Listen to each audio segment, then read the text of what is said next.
Hi everyone, it's Don and I hope you're having a fantastic day. Well, we had some sad news as there is an ongoing search for a man overboard. We also have a new video series being launched by Norwegian Cruise Lines with the president, David Hera, and he is showing behind the scenes and introducing you to the crew members on board that is launching on their website. We also have, speaking of presidents and CEOs, Michael Bailey is about to set sail this week on the Oasis of the Seas, having their President's Club cruise. I'll tell you a little bit about that because if you hear about this one, you might want to book next year's.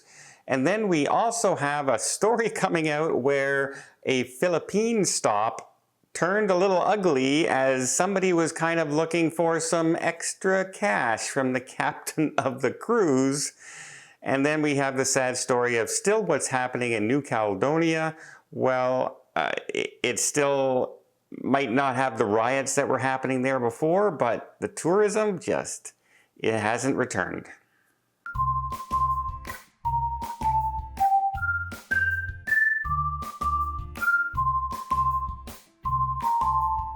So apparently it seems that a passenger on the Adora Magic City was leaving from Shanghai heading over to South Korea, and a surveillance video shows that the man climbed over a railing and jumped into the water. It was noticed later on surveillance. It wasn't noticed at the time, but the ship did turn around, notify authorities, and we're talking the Shanghai Maritime Search Center, we're talking the South Korea Coast Guard, as well as the cruise ship itself, plus nearby vessels that were in the area, did a 13-hour search in the area until finally the Adora Magic City was released to continue on its way, and it will miss its next port, obviously, because it ended up staying 13 hours to search for this crew member who went overboard. The other vehicles are still in the area. Unfortunately, they're not holding out very much hope for a happy resolution to this story after so long a time. NCL has launched a new series on their website called Meet the Crew. It's a video series where President David Herrera will be bringing you behind the scenes. For instance, their very first episode that aired was showing you their environmental officer. I believe it was on the Prima, and they were showing you all the technology and everything they go to protect the environment on the cruise ship and the surrounding areas that they're going, from biodigesters and the way they refresh their water, all the different things that goes into the environmental saving on these ships. So if you're interested in some behind the scenes stuff that's going on, check out Norwegian's website and check out that series, Meet the Crew, and see some of the people who work behind the scenes to make your cruise really enjoyable. Speaking of presidents, we have the President's Cruise on the Oasis of the Seas. It's going to be a Western Mediterranean cruise, heading out there with Michael Bailey. Now, this one here is going to be featuring, talks by Michael Bailey, performances and special dinners. They're going to have a rollback day for pricing in the bars, where bars are going to go back to like the 1970s or something like that, pricing wise. So basically free for most people. But they're also going to have a guest performer on board. Believe it or not, they're having Boy George and the Culture Club, back from my teenage era, I can't believe he's still around, is still performing out there, and he will be performing on the President's Club cruise. So if you're interested in maybe next year's President's Club cruise, that's going to be on the brand new Utopia of the Sea that's set to launch, in a month, basically. And it's going to be on September 22nd. Of 2025. So maybe check that out if this one sounds at all interesting to you going forward. Next, let's talk about a world cruise that was going on with the Azamara Onward. And they were in Cebu, down in the Philippines. Well, they were having trouble getting some fuel on board from their normal stop because it was closed down for renovations and repairs. So they decided they were going to stop in Cebu and get fuel there, and they announced it to the passengers and everything that we're going to be here over 6 hours. You can get off, explore, spend some money, visit the town. Philippine crew members were really excited because they would be able to, some of them could get off and see family that they may not have been able to see for quite some time being on these ships. Well, it looks like everything was done. The immigration came on and everything looked clear. They were all set to get the passengers on their way. They were docked, fueling was underway. And then somebody from the Port Authority, apparently he was the, he's the Port Authority manager basically. And he came on and demanded to meet with the captain personally, it appears as the story is going. And then said to the captain,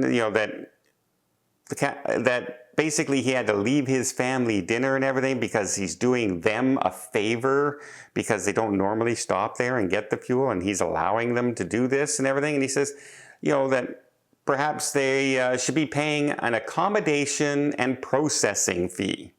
In other words, a bribe is the allegation that's going on. Of course, Azamara captain does as well all captains on the cruise ships would do and said, no, we're not doing that. Corporate would basically fire him if he ever did that and got found out.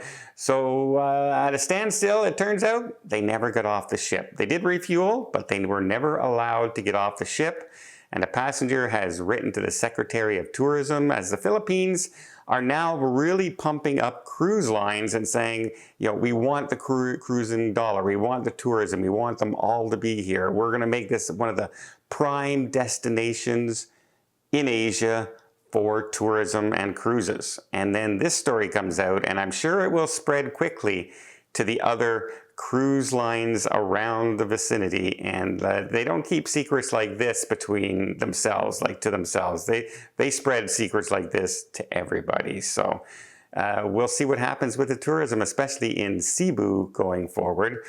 Speaking of tourism, it's this kind of a sad story. New Caledonia was just recovering from the pandemic. They had started to get bookings back. The cruise ships were starting to stop there again. More Australians were flying there for holidays because it's close enough to get away for a short trip.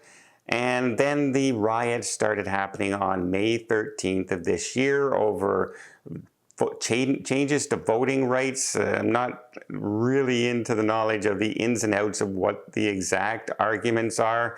Just know that it turned violent and protests were done. In fact, 3,000 Australians had to be evacuated from the area when they were trapped and flights weren't flying, etc. Well, the cruise ships stopped going, the flights stopped going. In fact, the travel minister there has said almost overnight, over 41,000 bookings were gone, meaning hundreds of millions of dollars for the tourism industry gone. So the tour boats that operate there, the taxis, the buses, the restaurants, everything just is at a standstill currently. And while a few people have started to return, it's nowhere near the numbers it was before May 13th. It's nowhere even close. We're talking 2%, if that, of people who have started to return to New Caledonia. So it's kind of a sad story. People's livelihoods are at stake here while the violence seems to have stopped in most cases. Once violence happens, people will stay away for some time until they feel and deem it's safe enough to return. Look what's happening in Labadee. We still haven't gone back to the Royal Caribbean private area, Labadee.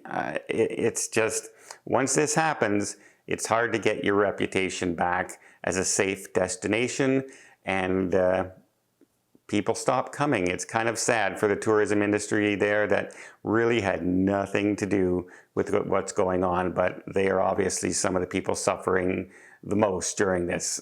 Everyone's suffering with violence going on, but if your job relies on tourism and they stop the tourism, you're being hit even harder, unfortunately. Well, let me know in the comments down below. What do you think of the bribery allegations against the like, that's kind of a wild story, and I'm curious to see if more happens on that. Are you curious to go maybe on a President's Club cruise if they're going to have performers like Boy George on? Who knows what's going to be? Maybe Cheap Trick will be on next year's cruise. Who knows? I'm giving you a suggestion, Michael. I'm giving you a suggestion. Cheap Trick's still performing.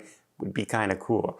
Well, I hope you appreciated this video. If you did, please give it a thumbs up. Want to see more tips, more tricks, more travel vlogs from around the world? Hit that subscribe button. Until next time, have yourself a safe and a great vacation.